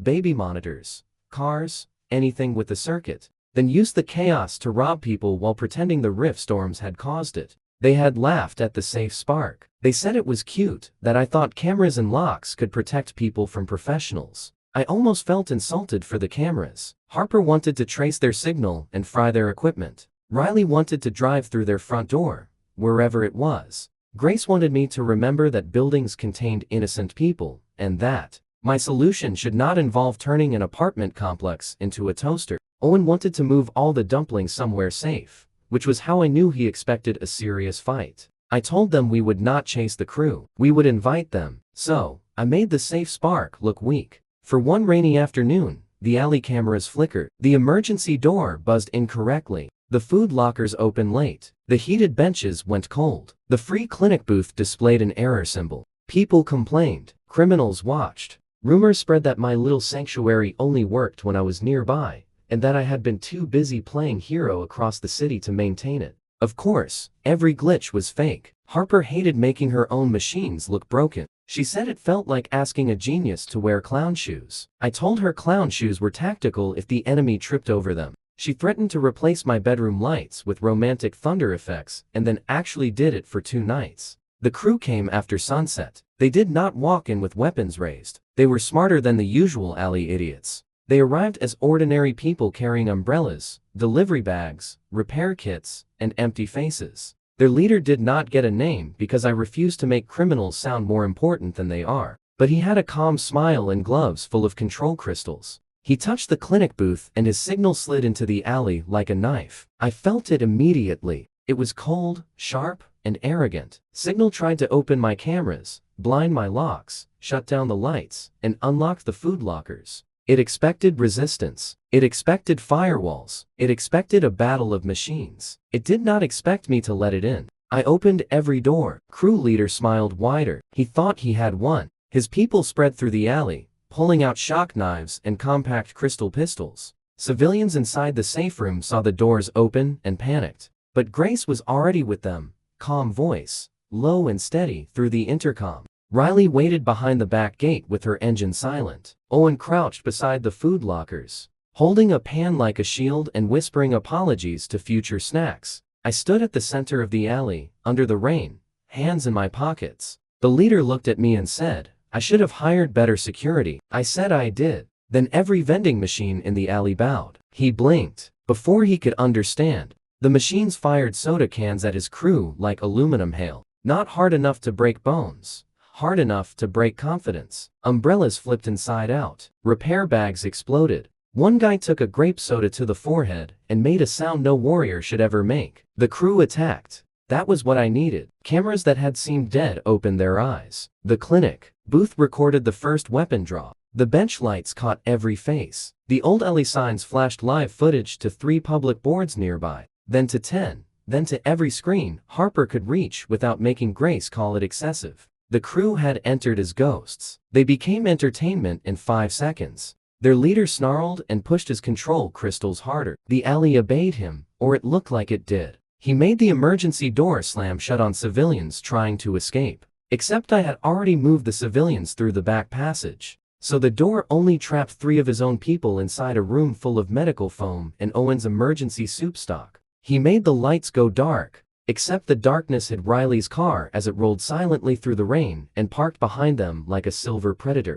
He made the cameras turn away, except every camera turned just enough to capture his worst angle. Then he tried to control my body. That was new. A thin, black crystal thread shot from his glove and pierced the puddle at my feet. The current climbed my legs, searching for nerves, muscles, heartbeat. He had built a tool to hijack awakened bodies the same way he hijacked smart locks. For a fraction of a second, my hand twitched. Grace shouted my name. Harper's drone spun overhead. Riley's engine growled. I looked down at the black current crawling over my coat and laughed. Not because it was harmless, because it was rude. This man had reached into my nervous system like he owned a spare key. So I gave him a tour. I let the hijack thread taste one spark from my core. Just one. A tiny, polite sample of what lived behind my ribs. The black crystal in his glove screamed. Leader's confident smile vanished as blue lightning climbed back through his control line. Not burning him, not killing him, just carrying every sensation I allowed him to feel. Rain hitting 10,000 rooftops, power humming under streets, phones whispering in pockets, heartbeats behind windows. The old alley where Ryan died, the storm that killed me, the god that woke up angry. The leader fell backward, shaking it wide. I crouched beside him and said, "You tried to hack a thunderstorm with a glove." His crew broke. Some ran. The alley did not let them run far. Crosswalk signs outside turned red in every direction. Parking meters extended their little metal arms into shin height. Betrayal. Apartment doors opened and released harmless phone traps. One man jumped onto a scooter, and the scooter politely drove him in a circle until he begged it to stop. Another climbed a fire escape, only for Riley to drift her car under him and say something I could not hear over the rain. But he climbed back down very carefully. Harper landed a drone in front of the leader's face. It projected a little scoreboard ranking the crew's mistakes. Number 1 was attacking me. Number 2 was wearing gloves with a known overheating issue. Number 3 was thinking the food lockers were not armed. He looked toward the lockers. They opened. Owen stood behind them with an army of soup containers, each one heated to the exact temperature of shame. He did not throw them. Grace would have murdered us. Instead, the containers popped open and released spicy steam that made the criminals cough, cry, and reconsider their life choices. By the time city guards arrived, the smart building crew was sitting in a perfect line on the curb, wrists bound by magnetized umbrella frames, faces soaked, pride destroyed. The evidence played on loop above them. The civilians returned to the alley and realized they had never been in danger for even a second. That mattered more than the victory. Sanctuary that only works when I stand inside. It is not a sanctuary, it is a stage. So, I spent the next week teaching the safe spark to defend itself without becoming cruel. Doors that locked criminals out but never trapped victims. Cameras that blurred innocent faces but sharpened weapons. Benches that warmed the cold and shocked knives. Food lockers that fed the hungry and insulted thieves. Through a tiny speaker in Owen's voice, he was honored and horrified. The city noticed. People stopped calling the safe spark cute. They started copying it. People asked Harper for designs. Drivers asked Riley how to build evacuation routes. Grace trained volunteers on what to do when rifts opened near crowds. Owen, against all reason, became the official expert on emergency snacks. Within 2 weeks, little bright alleys appeared all over the district, each one with lights that flickered blue when danger came near. Damien hated that most of all. It was one thing for me to beat his crews. It was another thing for ordinary people to stop being afraid of them. Fear was his currency. I was causing inflation. That was when he changed tactics again. Instead of attacking my places, he attacked my reputation where people came to have fun. New Rift opened under the Neon Pier, the biggest amusement arcade in Astor. It had sky wheels, food stalls, dancing holograms, racing simulators, electric carnival games, and an ocean view so pretty, even Riley slowed down when she drove past it. Families went there because it felt safe. Raiders went there because the prize machine sometimes paid out crystal candy. I went there because Owen claimed the dumpling stand had betrayed him by changing their sauce. The rift did not explode at first. It whispered. Every arcade cabinet turned on at midnight. Every racing simulator started driving itself. Every crane game claw opened and closed like a metal crab. The sky will stopped at the top, with people trapped in the gondolas. Then monsters began crawling out of the screens. Not normal monsters, pixel beasts. Their bodies were made of light blocks, glitching fur, and broken sound effects. They leapt from dance machines, clawed through air hockey tables, and crawled across digital billboards. When guards tried to hit them, the beasts broke apart into static and reformed through the nearest screen. The entire pier became a ridiculous nightmare made by an arcade with a grudge. Damien's channel called it proof that my influence over electronics was causing rifts to mutate. That was a lie. But lies with flashing lights travel fast. So, I went to the pier with an audience already doubting me. Harper loved the place immediately, which was a bad sign. Riley looked at the racing simulators and said she could beat all of them at once. Grace looked at the skywheel and counted trapped families. Owen smelled the dumpling stand and forgot fear for glorious seconds. Then, Pixel Bear burst from a rhythm game and roared in 8-bit fury. I cracked my knuckles. This might be art, I said. Grace told me not to admire the monster. Pixel Bear charged. I threw a lightning spear straight through it. The beast scattered into blue squares, then reformed behind me from a prize counter screen and slapped me into a popcorn cart. Popcorn went everywhere. The crowd watching from behind the barriers gasped. Damien's commentators began smiling. I wiped butter from my cheek and realized the trick. The beasts were not bodies. They were programs riding rift energy through displays and speakers. If I destroyed one screen, they would use another. If I overloaded the pier, families on the skywheel could fall. If I shut everything down, The monsters might jump into phones and spread into the city. So, I did what any responsible god of electricity would do. I challenged the arcade to a game. I stepped onto the center stage, where a giant dance platform flashed under my boots. I sent my voice through every speaker on the pier and told the Rift that if it wanted screens, lights, and attention, it could have mine. Every cabinet flickered. Every pixel monster turned toward me. The giant billboard above the pier flashed a crooked smile made of broken pixels. Finally, a game it was. Dance platform lit up with impossible arrows. Left, right, jump, spin, duck, die. The Rift wanted my body to follow patterns faster than nerves could move. Every wrong step released a monster toward the crowd. I smiled because I had stopped being limited to nerves days ago. My body became a blur of sparks. I danced badly at first, then better, and so fast, the platform turned white beneath me. I let tiny arcs jump from my boots into the machine, learning its timing, stealing its rhythm, predicting its cruelty. Harper hijacked the scoreboard and replaced my score with increasingly rude compliments. Riley used a racing simulator as a command seat, steering runaway bumper cars into pixel wolves. Grace climbed the skywheel support with the rescue kit because apparently Fear had never successfully filed a complaint with her. Owen reached the dumpling stand and defended it from 3 glitch raccoons with a ladle. The crowd stopped doubting and started chanting. The Rift cheated. Of course, it cheated.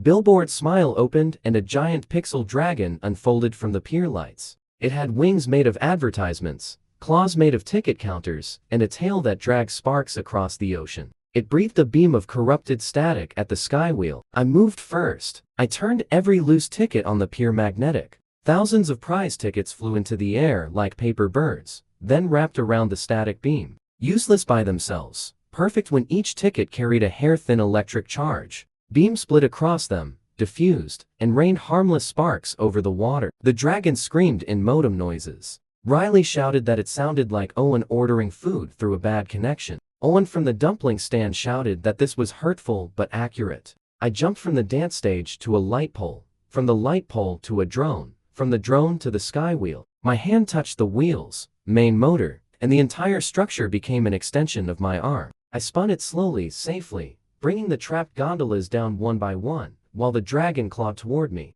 That was when the evil raiders made their move. Not Damien himself. He was too careful for direct dirt when cameras were still uncertain. But one of his paid crew slipped through the back of the pier and attacked the evacuated families, pretending they were trying to help while stealing crystals from the emergency generators. I felt the generators scream. I also felt every camera Harper had hidden inside plush toys. Crew leader raised a blade at a frightened parent and told everyone to stay quiet. I let the blade swing only an inch. Then I stopped it with 2 fingers made of lightning. The crew leader looked up and found me standing between him and the family. Blue sparks crawling over my smile. Bad timing, I said. He tried to stab me. Great. The plush cameras caught it. The barrier screens showed it. The crowd saw the so-called helpers attack first. I turned the stolen generator crystals into magnets, snapping them back to their sockets and dragging the raiders along the ground like fish on invisible hooks. Riley arrived sideways in a bumper car and knocked 3 into a cotton candy machine.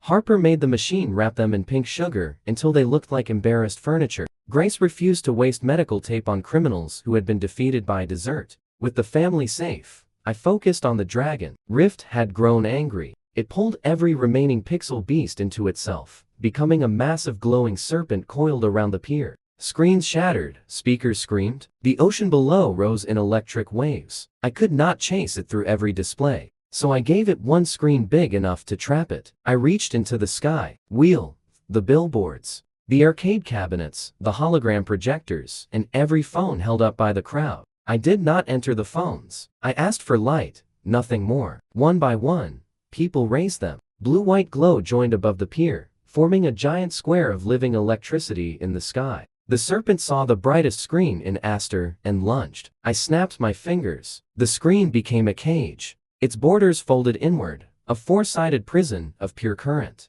The serpent crashed into it, roaring in broken game sounds. I compressed the cage smaller and smaller while running across the sky, wheel spokes, sparks trailing behind me like a cape. When the cage was the size of a basketball, I kicked it straight into the original rift under the arcade. Then I unplugged the rift. That is the only way I can describe it. I found the flow connecting the pier to the other side, grabbed the current like a cable, and yanked. The portal snapped shut with a pop so silly that everyone went silent for a second. Then the pier's ticket machines all spat out jackpots at once. Golden tickets rained over the crowd. 𝗥𝗡𝗕𝗥 looked at the prize counter and whispered that destiny had chosen him. Damien's rumor died that night under a pile of free stuffed animals and public evidence. City guards hauled away the fake helpers, still sticky with cotton candy. Families came down from the sky wheel unharmed. Kids begged me to make the pixel dragon again, which proved children could turn trauma into entertainment faster than adults could turn on a camera.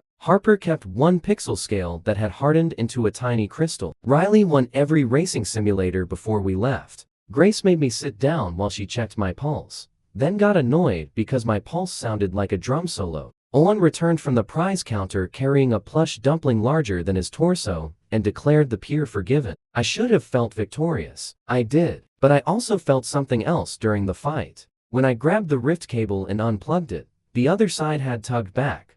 Not like a monster, like a hand. Something beyond the screens had noticed me, and it had laughed. The laugh followed me for days. Not in my ears, in the current. Whenever I touched a charging cable, there it was, hiding between pulses. Whenever rain hit the stormhouse sign, I felt a little vibration under the light. Not words, not a threat. More like someone tapping glass from the other side.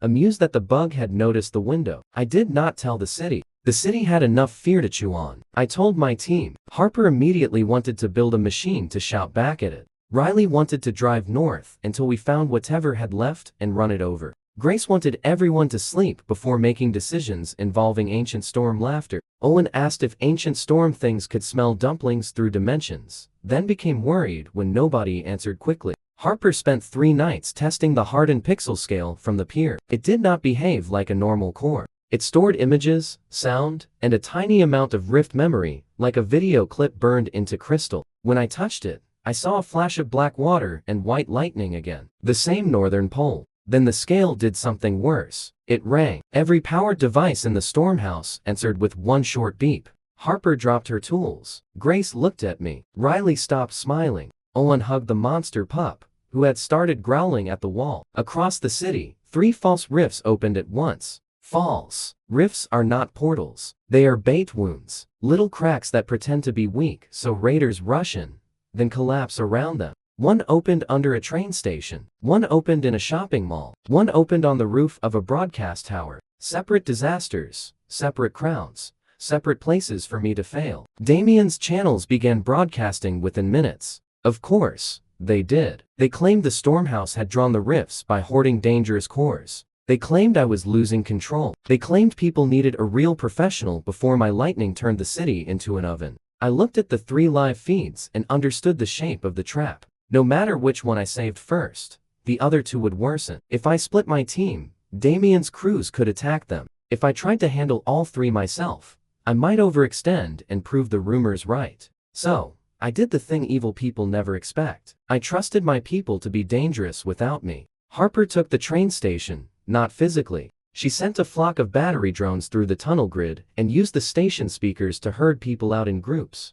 When fake rift tendrils tried to grab the drones, she made them overload into glitter bombs that revealed the invisible edges of the crack. Guards watching from outside suddenly had a perfect map of the danger zone. Riley took them all. That sentence should not have made sense, but Riley had never been interested in sense. She drove up the delivery ramp, through an empty department store, across the polished floor and into the central fountain. Then she turned the fountain's water into a sliding shield, with help from my remote current, using her car to pull monsters into loops until they crashed into fake storefronts. Every time a shop display fell, she apologized to no one and looked happier. Grace took the broadcast tower, not by fighting, by saving. The false rift on the roof was leaking pulses that made people dizzy and panicked. Grace turned the tower lobby into a triage zone in less than 4 minutes. She ordered raiders twice her size to carry civilians, made security guards stop arguing, and used the medical network to track heart rhythms floor by floor. I could feel her signal through the city,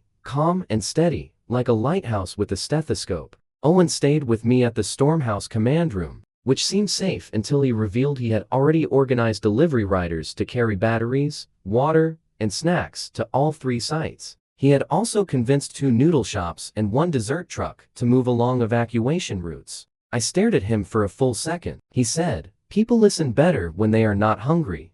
I'd not argue with genius." That left me with the real enemy. Because 3 false rifts do not open perfectly unless something is coordinating them. I closed my eyes and reached into Aster, not with force, with patience. Street lights, wires, radios, security cameras, train signals, tower antennas, restaurant signs, scooter batteries, elevator motors. All of them became points on a map inside me. False rifts buzzed like angry FLIs. Damien's broadcast vans buzzed too. But behind them, under the city, there was another signal. Quiet, deep, moving. It ran through the old storm drains below the financial district, carrying stolen crystal engines toward the stadium. Damien was not trying to destroy the city yet. He was moving pieces while everyone stared at the fake emergencies. Clever. I appreciated it for almost half a second. Then I turned the appreciation into violence. I stepped through the stormhouse wall as lightning and traveled down through the power grid, past subway cables,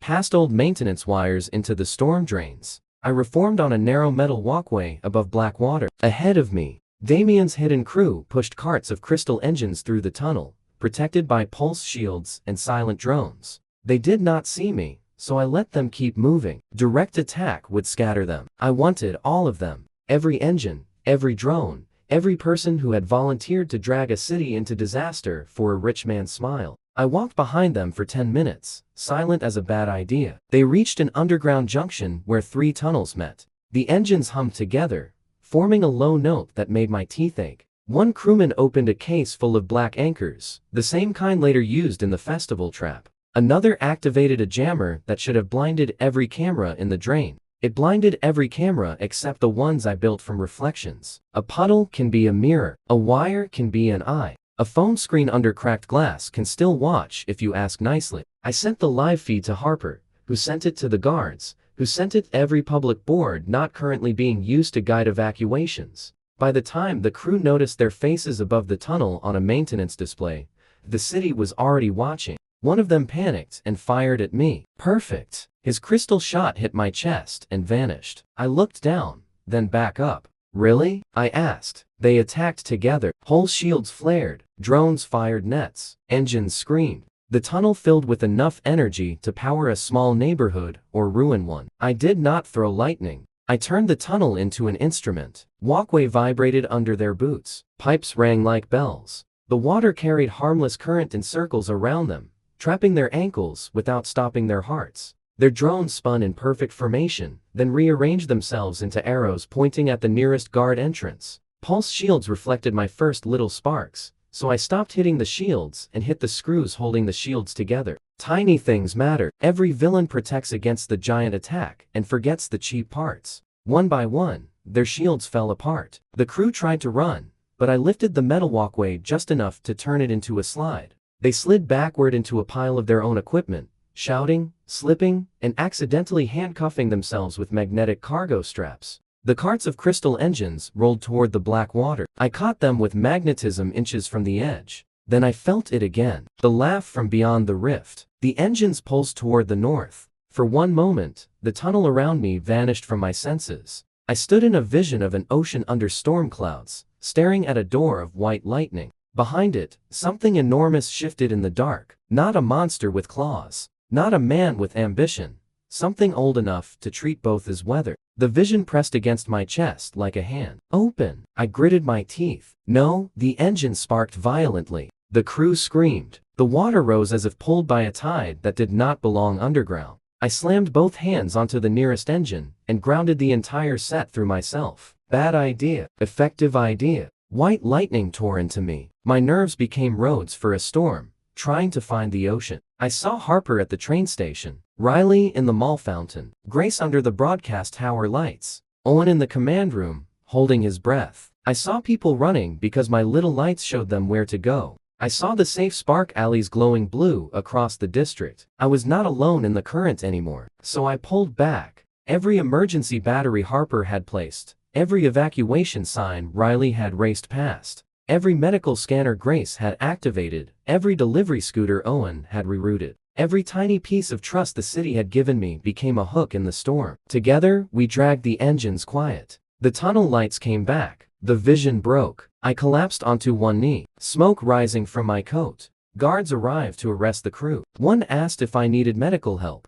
Grace's voice came through my earpiece before I could answer. She said yes very loudly. By dawn, all 3 false rifts were sealed. The hidden engine crew was in custody, and Damien's rumor machine had eaten itself again. People did not see me solve everything alone. They saw Harper, Riley, Grace, Owen, guards, mechanics, drivers, doctors, vendors, and strangers all move together through blue light. That scared Damien more than my lightning, because a single god can be challenged. A city learning not to kneel is harder to kill. The power kept climbing, and the higher I climbed, the clearer the next mountain became. Damien challenged me publicly at the Aster Rift Festival. The festival was part sport, part concert, part monster hunt, and part excuse for the city to sell glowing snacks at criminal prices. Teams entered controlled rift zones and competed to clear monsters, rescue mannequins, and collect cores, while drones broadcast everything. It was not politics, it was entertainment with a survival hazard. Damien invited me with a smile so sharp it could cut wire. Everyone knew it was bait. I accepted immediately.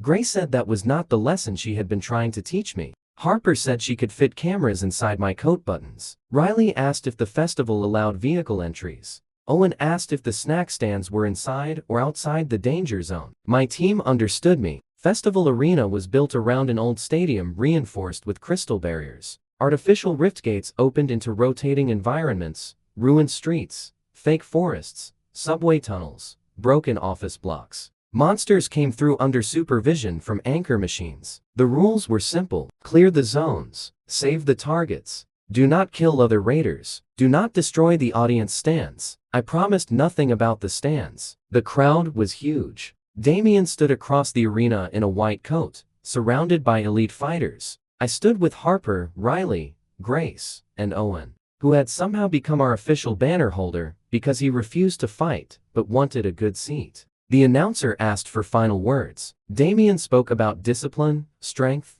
responsibility, and the danger of reckless power. The crowd gave polite applause. Then the microphone floated out of his hand, drifted across the arena, and landed in mine. I said, "I hope the snack stands survive."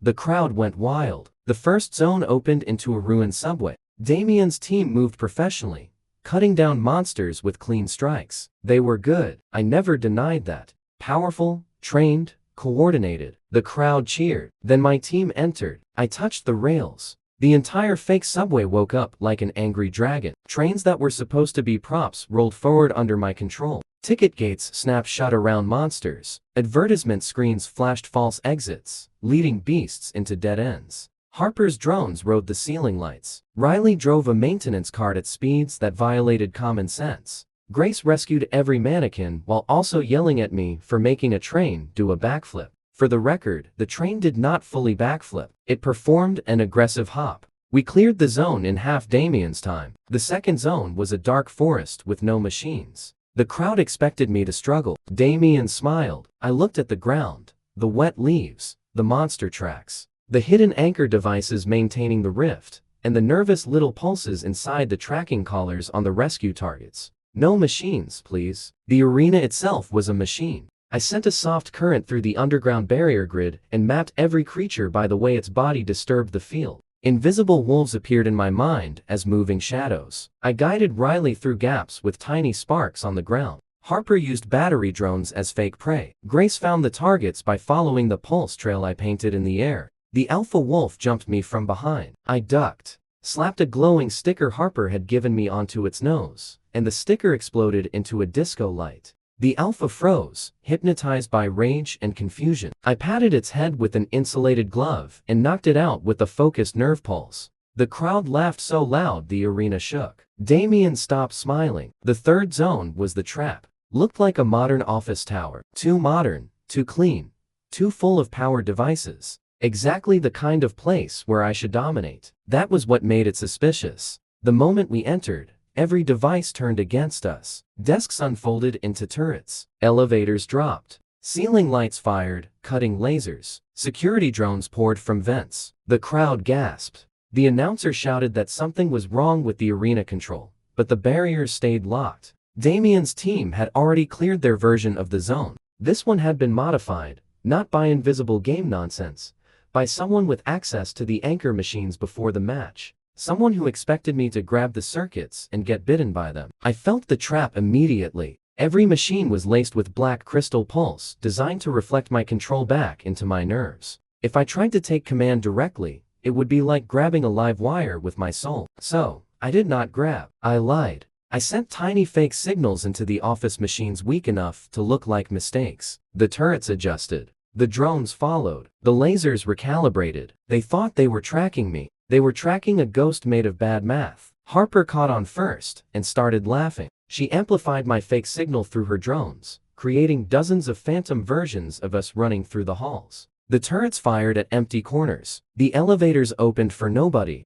The lasers carved motivational posters into confetti. Riley used a rolling office chair as a vehicle because her sense of dignity had never recovered from meeting me. She flew down a hallway, kicked off a wall, and knocked 3 drones into each other. Grace moved behind her, calm as ever, disabling traps near the rescue targets. Owen, who had sworn he would stay at the entrance, got chased by a robotic coffee machine and accidentally discovered the hidden control room. He screamed my name. I turned into lightning, traveled through a floor outlet, and burst out of the coffee machine just as it cornered him. The machine sprayed espresso foam everywhere. Owen looked betrayed by technology. Inside the control room, found the black crystal relay powering the trap. It pulsed with Damien's signature, the same rhythm I had felt from his ring. The obvious move was to destroy it, so I left it intact. I rewired its signal. When the zone opened and the crowd saw us step out alive, the arena screen suddenly displayed the relay data, the hidden modifications, and the path of the tampering signal leading back to Damien's prep area. Not enough to rely on paper or boring arguments. Enough for every engineer, raider, and viewer to understand what had happened with their own eyes. The crowd turned. Damien's perfect face cracked on every screen. He still tried to smile. Then Owen, still covered in espresso foam, pointed at him and shouted, "He tried to murder us with the coffee machine." That did more damage than my evidence. The guards moved toward Damien's team. Damien finally stopped pretending. He lifted one hand and the sky above the stadium split with black lightning. Crystal engines hidden under the arena roared awake. The controlled rift zones collapsed into one huge portal. Monsters from every environment poured together, fused by storm energy into twisted hybrids. The audience barriers flickered. People screamed. The festival became a disaster in one breath. Damien floated above the arena, blue-black current crawling under his skin. He had not come to win a contest. He had come to use the festival as a battery. Thousands of devices, thousands of cameras, anchor machines, barrier generators, monster cores, fear, storm clouds gathered overhead, feeding the engines he had hidden inside the stadium structure. He absorbed it all, growing brighter and colder. For the first time since I woke in Aster, felt another person speak the language of lightning badly, loudly, like a man shouting at a piano and calling it music. Damien looked down at me and said the city would finally see which storm deserved worship. I sighed. I really did. Because he had made the classic mistake. He thought power made him a god. Power had made me careful. The monsters surged toward the audience. I moved, not as a fighter first, as a conductor. I reached into the stadium lights and turned them into guiding stars, leading civilians toward exits. I took control of every turnstile and opened them. I made phones flash escape routes. I turned snack drones into tiny rescue beacons. Riley drove along the lower ring, drawing monsters away from the crowd. Harper hijacked the broadcast drones and used them to map safe paths. Grace took command of every medical station while Owen somehow organized panicking snack vendors into a human supply chain. Damien blasted black lightning at me. I did not block. I stepped aside and let it hit the arena floor, where I had already formed a grounding web through the metal supports. The blast scattered harmlessly into the structure. He fired again. I redirected it into the stadium speakers, which accidentally played a cheerful festival jingle at terrifying volume. The crowd was fleeing for their lives, and somehow Damien's dramatic attack had become background music for discounted noodles. I laughed. He hated that. He descended like a comet fist wrapped in black current. I met him in the center of the arena. Our collision shattered the ground and sent arcs crawling up the barrier walls. His strength was real, Every punch carried enough power to vaporize stone. His body had been altered with storm engines, making him faster than any human should be. But he fought like someone who wanted the crowd to fear him. I fought like someone who had already studied every wire in the building. He swung for my head. I ducked and used the magnetized dust under his shoes to slide him 5 feet sideways. He fired a bolt.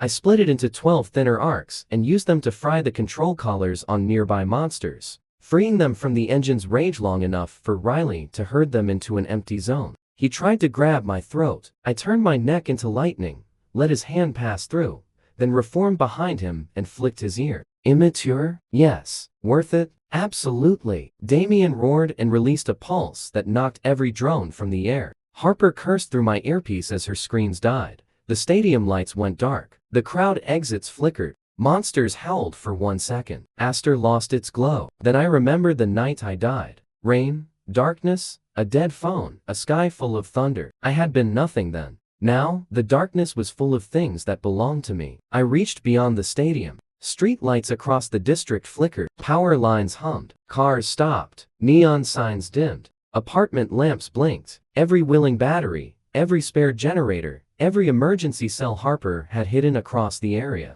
Every tiny charge people offered by holding up their glowing phones. All of it answered. I did not steal from hospitals. I did not touch life support. I did not drain anything keeping someone alive. I took the extra, the wasted, the waiting, the little sparks the city could spare. Aster gave me its light. The stadium ignited blue. Damien looked around, shocked, as the darkness filled with thousands of tiny electric stars. Phones in the crowd hovered upward, not leaving their owners' hands, just lifting enough to shine. Street signs flashed my name. Harper's dead. Drones came back online one by one, forming a storm halo above the arena. I stood in the center of it all, and for the first time, I felt the title. People had been shouting, nah, celebrity, something older. God is not someone who demands worship. God is what desperate people call the thing that answers. Damien attacked with everything. I raised one hand. His black lightning hit my palm and stopped. Not because I was stronger in the simple way, because I understood it better. His power was stolen, forced through crystal engines, twisted through fear. Mine moved like breath.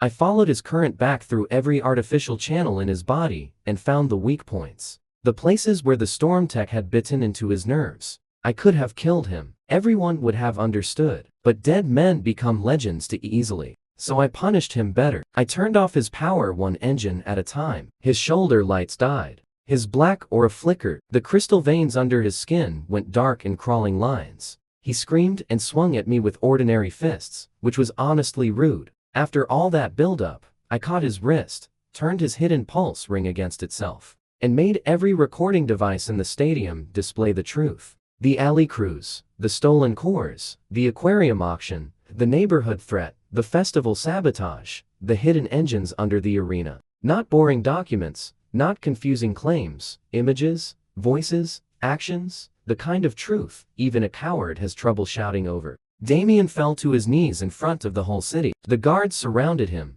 He looked up at me with hate burning in his eyes, and whispered that I had no idea what was coming from the storm crack. I believed him. That was the worst part, but I still smiled. I leaned down and said, "Then I guess I'll charge admission."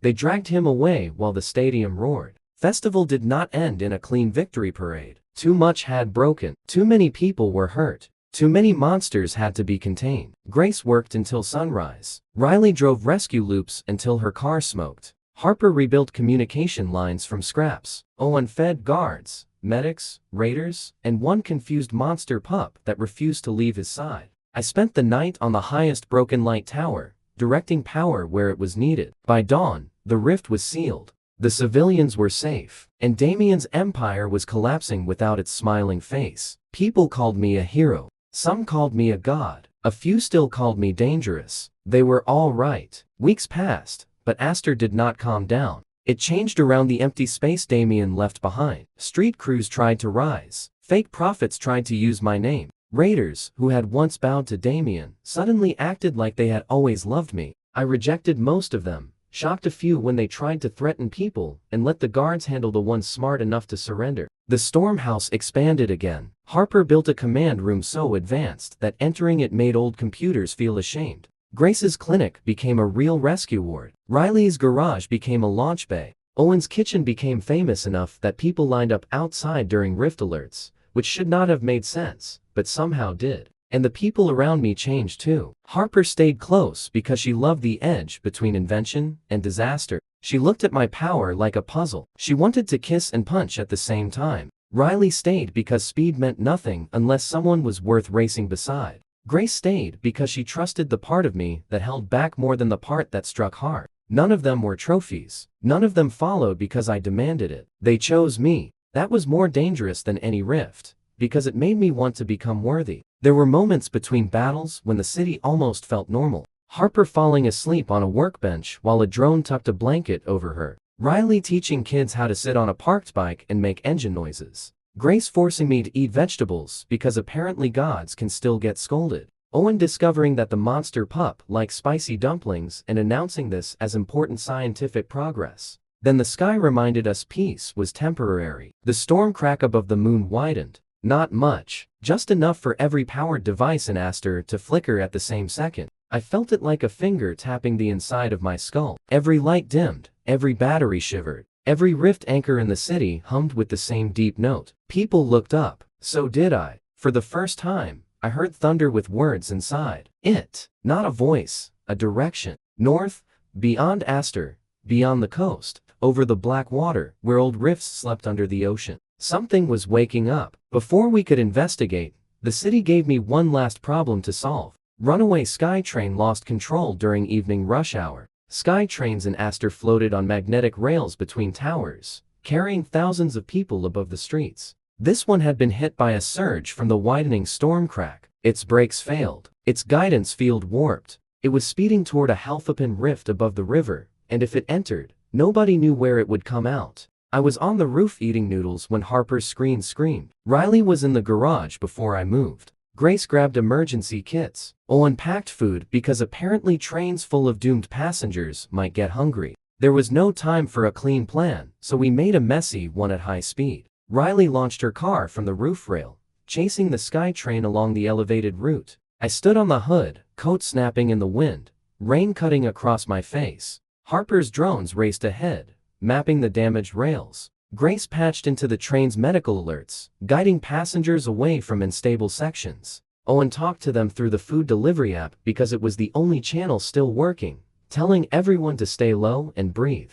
The train was beautiful and terrifying, a silver serpent throwing sparks into the storm. I jumped from Riley's car to the rear carriage. My boots hit metal. The whole train screamed through my bones. Its guidance field was collapsing in waves, each one threatening to flip it off the rail. Inside, passengers stared through the glass as lightning crawled over me. I pressed both hands to the roof. Train's mind was chaos. Motors fighting, brakes, sensors lying, control circuits burning. The rift ahead pulled at the magnetic field like a hungry mouth. I could not stop the train by force. Too much mass, too much speed, too many people inside. So I stopped arguing with it. I became its conductor. I sent my current through every carriage, not to control people, but to stabilize the metal around them. I balanced the motors. I rebuilt the guidance field using the rail itself. Harper fed me data. Riley drove below, ready to catch falling pieces with her car's shield. Grace kept the passengers calm. Owen somehow got everyone chanting my name through a Noodle app notification,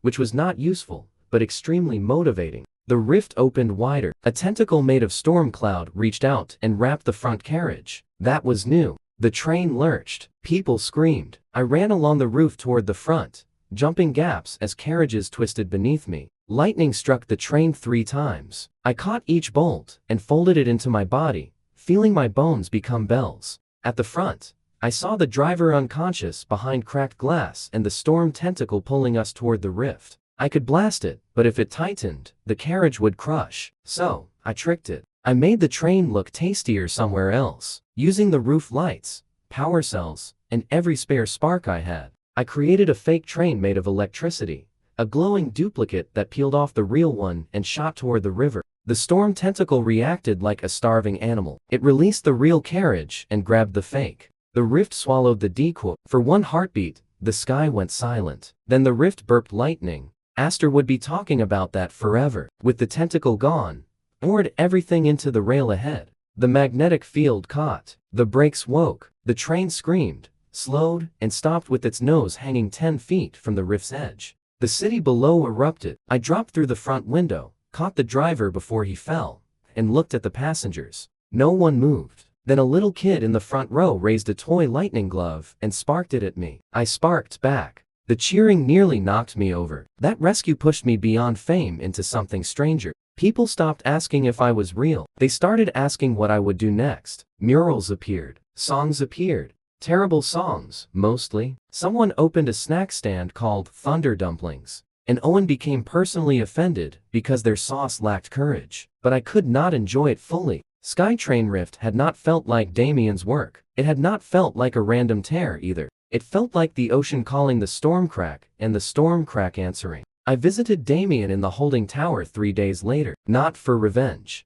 Revenge had already been served, hot, televised, and lightly seasoned with humiliation. I went because he knew something. He looked smaller without the crystal engines, but not harmless. Men like Damien do not need power to be poisonous. He sat behind a barrier, wrists bound, smile ruined, but still trying. He said he wondered when the new god would visit the old fake. I told him not to be dramatic. That was my job. He laughed once, then looked toward the window where the Stormcrack shimmered even in daylight. He said the engines he gathered were fragments from an ancient rift below the Northern Ocean, a place raiders had found years ago and abandoned because machines died near it. Magic twisted and voices came through the water during storms. He said something slept there. He wanted its power. The engines were keys, not weapons. I asked what they unlocked. For the first time, Damien stopped smiling completely. He said, "A door that only lightning can open." I felt the air tighten. Then every light in the holding tower flickered blue.